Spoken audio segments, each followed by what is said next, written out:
know what the fuck just happened, but I don't really care. I'ma get the fuck up out of here. Fuck this shit, I'm out. Hello, tukaj Španka. Danes bom jaz razložila, zakaj se ne morem družiti s sovražniki, tudi če bi hotela. Prvič, kaj so to sovražniki?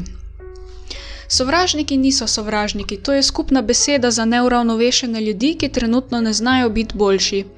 In ker preprosto ne znajo, jim dejansko ne morem zares zameriti.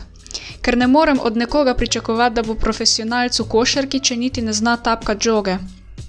Se pravi, sovražnik pod narekovaji v bistvu ravna samo tako, kot zna oziroma ne zna ravnati. Mi si pa potem njihove dejanja interpretiramo po svoje. Torej, sovražnik ni kriv, on samo ustvari dejanje, nam da povod, mi smo pa tisti, ki si po svoje ustvarimo občutke okoli njihovega dejanja. Torej bi lahko rekla, da smo sami krivi, če nas nekaj razveseli ali pa prizadene. Njihova dejanja občutimo v točkah, kjer nas najbolj boli, tam, kjer smo najbolj dovzetni oziroma najšibkejši. Sovražniki nas skušajo naučiti vse tisto, kar nam manjka. Človek, ki je posesiven in me hoče kontrolirati, me hoče naučiti, da se ne postavim za sebe. Človek, ki reče, da sem čudna in imam grde zobe, me hoče naučiti samozavesti, da sem lepa, zaželjena in kulska. Človek, ki reče, da Bog in onostranstvo ne obstajata, me hoče naučiti, da ne verjamem vase. Človek, ki me nenamerno zahrbtno izkoristi in se dela pametnega, mi hoče povedati, da moram bolj opazovati ljudi in kljub vsemu čutiti usmiljenje, hvaležnost in vaditi potrpljenje do umsko zaostalih ljudi, ki rabijo več časa. Človek, ki me obtoži, da sem jaz kriva za njega, mi hoče povedati, da ne ostanem trdna, da mi ne bojo spet oprali možganov. Človek, ki reče, da ne bom tiho, da se o tem ne govori, da se ne govori o mentalnih boleznih, o ljubezni in družbi na splošno, me hoče naučiti, kako biti pogumna in narediti to, kar jaz čutim in ne to, kar mislim, da je prav. Narediti moram to, kar čutim. Človek, ki me ne posluša in povozi moje mnenje kot traktor nivo, me hoče naučiti, kako povzdigniti glas in se postaviti za sebe. Človek, ki si me hoče prilastiti, me hoče naučiti, kako reči ne in si priboriti svobodo. Človek, ki pravi, da sem mu všeč, vendar le za seks, mi hoče povedati, da si lahko najdem nekoga, ki si upa še več. Ljudje, ki počnejo kakršnekoli negativne stvari, imajo v resnici probleme s sabo in se ne morejo imeti dovolj radi, da bi razmišljali pozitivno, in takim ljudem je treba pomagati. Tudi jaz kdaj rabim pomoč, seveda, saj smo vsi samo ljudje. Če razmišljate in delate negativne stvari, potem imate oprane možgane zaradi butastih pesmi, ki se vrtijo na radiju, zaradi butastih informacij iz interneta, revij, vzgoje, zaradi butastih nasvetov prijateljev, zaradi televizije, filmov in nadaljevank, ki folku perejo možgane, zaradi politike, zaradi šolskega sistema in tako naprej. Ni ga zemljana, ki se s tem ne bi srečal v lajfu. Zakaj se ne morem družiti s sovražniki? V bistvu sem se že probala pred leti, pa se ni obneslo. Ker so mi sovražniki velikrat pokazali, da me ne morejo razumeti, da nimajo sočutja do mene, da nimajo empatije. Ne glede na to, koliko se jaz trudim biti dobra z njimi, pa jim pokazati svojo naklonjenost, oni tega ne bojo opazili. Kaj šele, da bi sploh sprejeli mojo naklonjenost? Če nečesa ne opaziš, niti ne moreš sprejeti, še manj pa dajati nazaj. Logično. Recimo, imela sem 2 kolegice, s katerimi sem se družila polovico svojega lajfa. Bile so zabavne, rada sem se družila z njimi, ampak niso bile globoke. Vsaka je imela svoje probleme, ampak edino jaz sem bila pripravljena o tem govoriti. Ena je bila toliko zaprta, da mi nikoli ni povedala, kaj se dogaja z njo, in sem mislila, da je vse okej. Če se jaz s kom družim 8 let, to pomeni, da mi lahko zaupa. Ampak ne, na momente sem mogla celo ven iz nje vleči stvari, da sem razumela, zakaj je sploh razpizdana. Izposojale smo si obleke, zmeri sem mi vrnila vse nazaj, ona je pa meni zgubila 2 majice, eno je bilo celo darilo od mami, ki sem ga dobila, in ko sem zahtevala nazaj svoje majice, je začela govoriti, da koliko pa ona meni podari svojih oblek. In potem sem jaz rekla: prvič, ti meni podarjaš rabljene second hand obleke. Drugič, Tisto, kar jaz kupim s svojim denarjem in tisto, kar mi je podarila mami za darilo, nima iste vrednosti kot tvoje second hand cote, ki si jih nisem jaz sama zbrala in za katere nisem šparala svojega lastnega denarja. Zato mi moje obleke veliko več pomenijo kot tvoje rabljene, ki jih je nekdo nosil še pred tabo. Tretjič, podariš jih zato, ker ti jih je škoda stran vršt. Četrtič, to delaš zaradi sebe in ne zaradi mene, ker bi jih komot lahko vrgla v smeti in mene to sploh ne bi motlo. Petič, tudi jaz tebi podarjam obleke, pa čeprav v manjši količini, ker jih pač več nimam. Če bi jih imela več, bi ti jih podarila. In si ne drzni men pod nos metat, da mi podarjaš obleke, ker tudi jaz tebi podarjam obleke. Tako. No, ona je opazila samo, koliko materialnih dobrin men podari. Ni pa opazila, da sem ji stala ob strani, ko je bil njen foter v bolnici in sem bila odprta do nje, da mi lahko pove, karkoli hoče. Ni cenila, da sem bila tam za njo kot prijateljica. Namesto tega mi je pod nos metala, da koliko oblek ona men podari, pa da si lahko najde druge prijatelje, ker se jaz nisem hotela družiti z njo vsak vikend, ker imam stresno srednjo šolo v Ljubljani, medtem ko ima ona 5 metrov stran povprečno vaško šolo, pa živi pri starših. Poleg tega se mi je na koncu tudi zazdelo, da je v bistvu že postalo obvezno, da hodim vsak vikend k njej in da je odvisna od mene in je postalo bolano. Poleg tega sem ji hotela zaupati neki, hotela sem se ji izpovedati okoli ene nesrečne ljubezni, ampak se mi je potem zazdelo, kot da se pogovarjam s steno. In potem sem se še jaz zaprla vase, ker nisem mogla nobenemu zaupati in sem začela jamrati. Ampak, ko Španka jamra, takrat veš, da zelo hudo trpi, ker po naravi Španka ne jamra, če je vesela in zdrava. Ne pritožujem se okoli vremena, pa koliko me hrbet boli. Pol me je pa še začela drkati v glavo in smo se večkrat toliko skregale prek SMS-u, da me je spravila do solz. Jaz pa tudi, recimo, ko me nekaj razpizdi, ne morem biti tiho. Če zadržujem, vse je sam še slabš. Na isti cajt sem imela še eno prijateljico, kateri sem tudi podarjala obleke in je bila tudi zabavna. V živo je bilo še v redu, smo se kar fajn razumele. Pol sem jo pa po parih letih druženja kontaktirala preko Facebooka, če je doma in če bi šla ven na zrak. Ene parkrat sem tako naredila in zmeri mi je nazaj napisala, da koliko sem glupa, prfuknjena pa prizadeta, ker mi je povedala, da je šla na obisk v Albanijo oziroma kamorkoli že. Ali pa da je pač ni doma, ker je, ne vem, nekje drugje.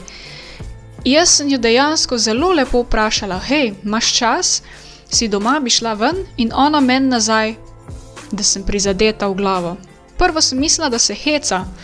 Za svoje obnašanje je krivila svojo pokojno mamo. Ja, folk bo naredil vse, da bo krivil nekoga drugega, tudi če je mrtev. Bojo krivili balone, kače, travo, soseda, tudi svojo mrtvo mamo.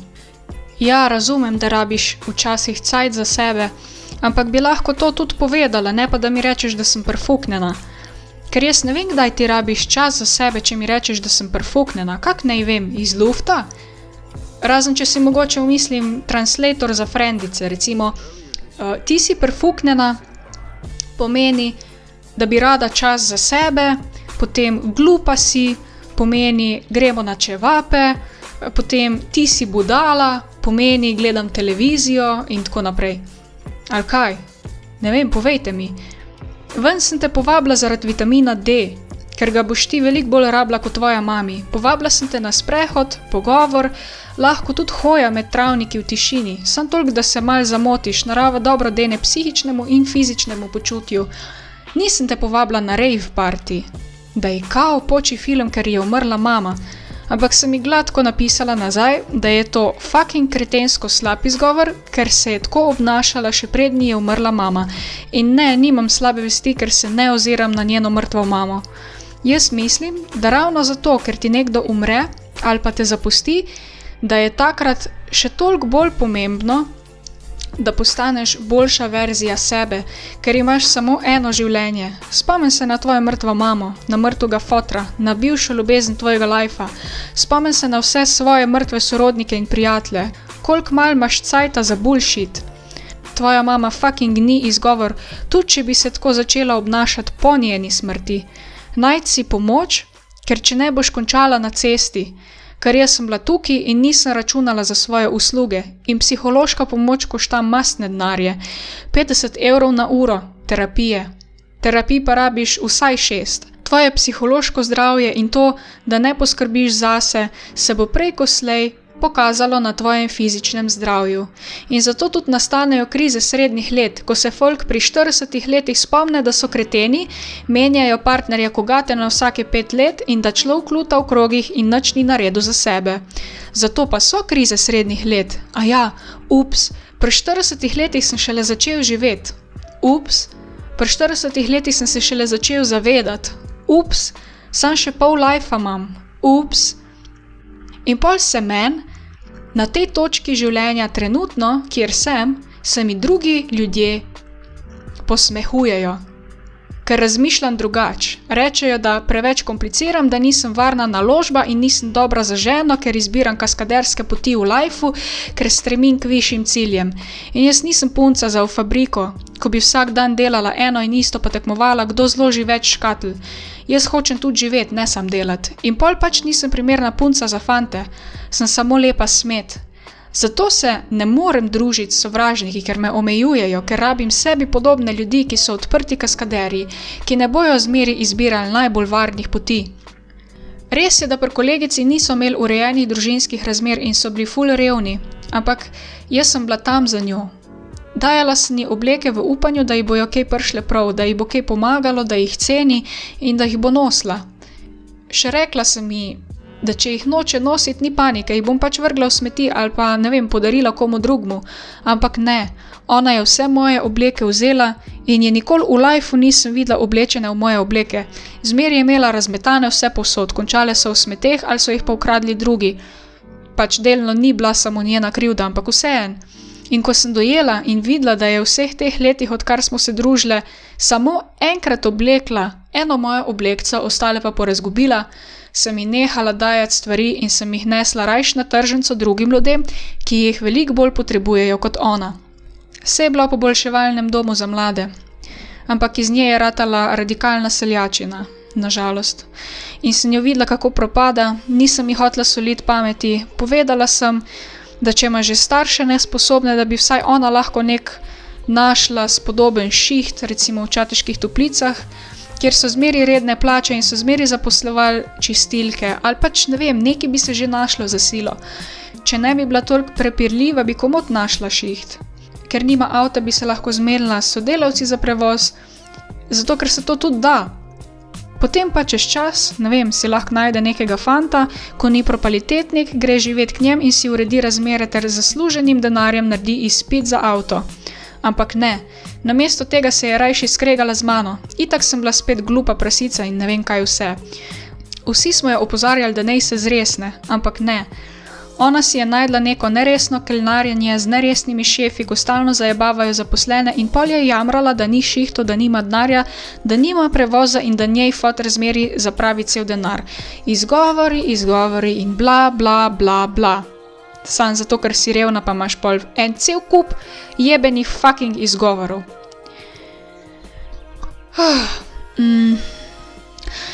In pol si je najdla, ne vem, seljačine od tipov in šla živeti v Švico in zdaj niti ne vem, kje je, ker sem v bistvu prekinila stike z njo že zdavni. Baje je nekje v Kosovu in ima otroka in nima narejene srednje šole. Boljš, da ne vem, kakšnega tipa si je najdla in kako je kaj šihtom. Upam, da je vse v redu z njo. Parkrat me je hotela dodati na Facebooku med prijatelje, ampak sem zavračala njene prošnje, ker sem imela dovolj, ker se mi je zdelo, da ji ne morem več pomagati, da nima smisla. Tako kot razne druge bivše prijateljice. Ene so me celo na ulici pozdravljale in spraševale, zakaj se ne družim več z njimi. Ja, pač, zato ker ste se s svojimi bednimi kolegicami spravljale na mene in te je bilo sram se družiti z mano pred njimi, ker nimaš samozavesti. V resnici ti je bilo pa prav fajn z mano, pa nisi upala priznati, da ne bi še tebe zajebavali. Pač, ene kolegice so se družile z mano na skrivaj. Jaz pa iščem samozavestne ljudi, ker se ne družim z revami. Enkrat reva, vedno reva. Nekateri imajo to srečo, da se spremenijo na boljš skozi leta. Enkrat sem se družila z eno kolegico, ko so jo vsi otroci zajebavali in sem se celo upala postaviti za njo in branila njeno čast. Pretepala se glih ne bom, ker je otroče in si ne mislim mazati svojih sveže nalakiranih nohtov.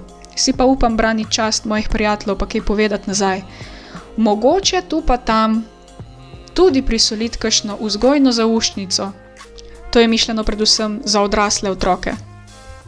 In pol, ko sem videla, da od prve kolegice stalno dobivam drkanje v glavo, da me razpizdi do solz in da od druge kolegice stalno slišim, koliko sem glupa, prizadeta pa prfuknjena in da pri tretji prijateljici ne najdem razumevanja, sem se odločila, da jih pošljem vse skupaj v kurac in se preneham družiti z njimi. Vsi so me debelo gledali, itak, skozi so hoteli stopiti nazaj v stik z mano, ampak takrat sem vedela, da se sovražniki ne morem družiti, tudi če bi hotela.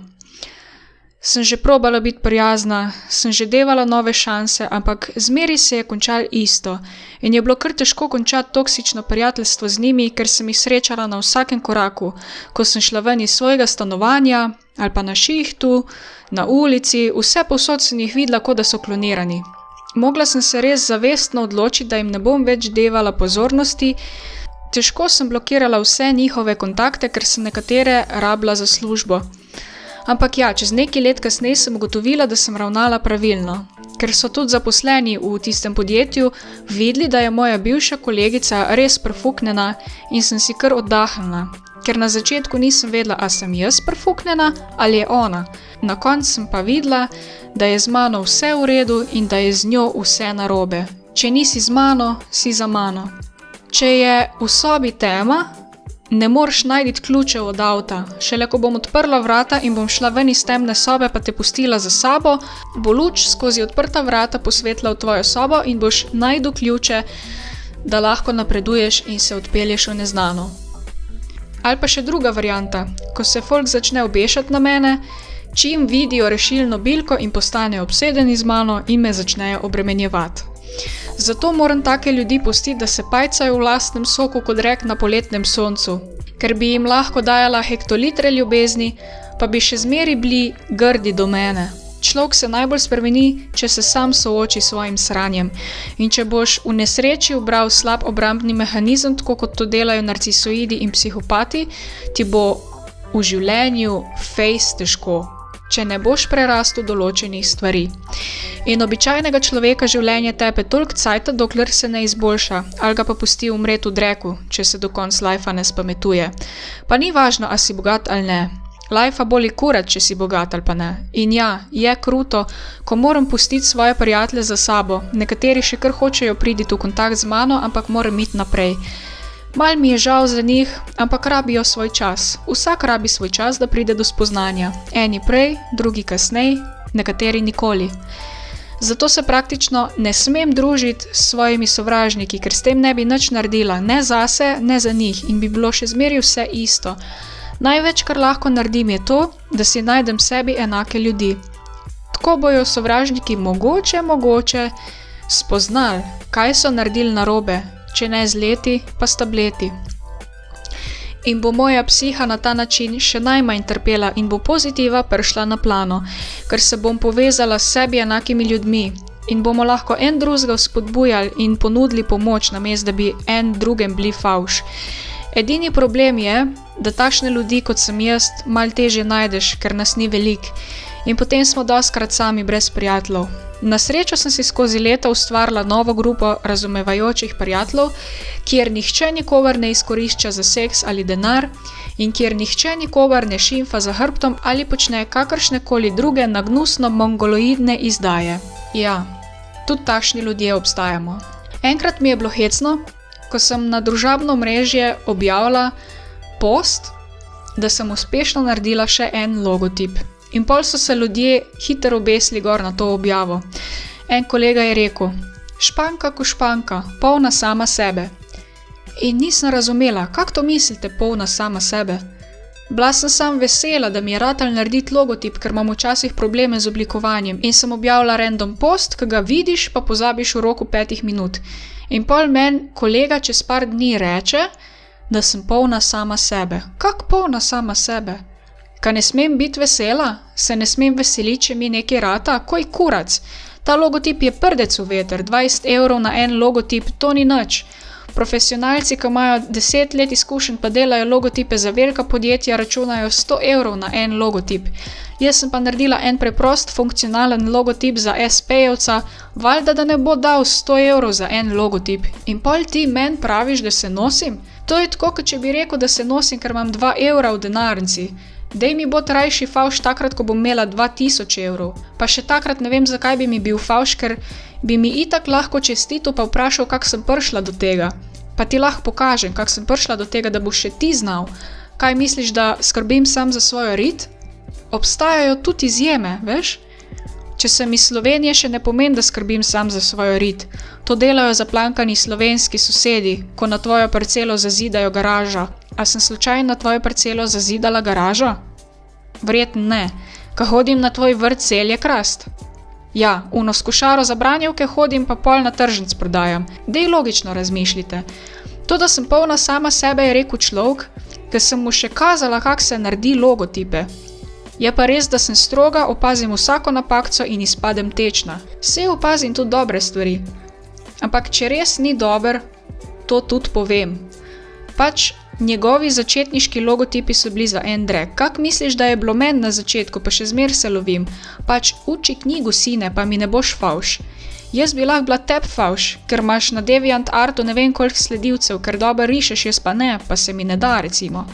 Pa ti nisem favš, pa ti hočem sam dobro, guraj dalje, pač good job. Ampak nažalost, me risanje pač ne zanima in sorry, ker ti nisem favš. Včasih sem znala risati portrete, pol se mi je pa že zdelo, kot da me vsi silijo v neko stvar, pa sem nehala. Risanje pa matematika sta za mene skoraj ena in ista muka. Ti imaš pa pač živc za to, jaz pa ne, pa ti še zmeri nisem favš. Kak imate to glupe? Španka se nosi, pač delam svoj del, pa se brigam zase. Če dalje manj me je sram pokazati, da sem v nečem dobra ali pa da sem v nečem slaba. Pa kaj pol, če pokažem? Pa ne me povzdigovati v oblake ali pa tunkat v drek. Jaz bom že pokazala svoje, ko bom hotla. Delite to, kar čutite in ne to, kar mislite, da je prav. Ker če boste delali samo to, kar mislite, da je prav, boste v življenju težko dosegli stvari, katere si resnično želite. Seveda je pa treba vedeti, kakšna je razlika med navezanostjo oziroma odvisnostjo od nečesa, recimo od pričakovanj. Kadar sem poslušala svoje srce, sem se sicer velikrat fejst zajebala, ker sem hrepenela po stvareh, ki niso bile dobre za mene, ampak na ta način sem si nabrala izkušnje. Ker če bi razmišljala z možgani, bi ostala v coni udobja in cona udobja ne pelje nikamor. Ne bi doživela izkušenj, zapirala bi se vase in bi bila depresivna. In brez izkušenj ne moreš vedeti, kaj je dobro za tebe, niti kako poslušati svoje srce. In potem, ko začneš poslušati svoje srce, sta tukaj dva glasova.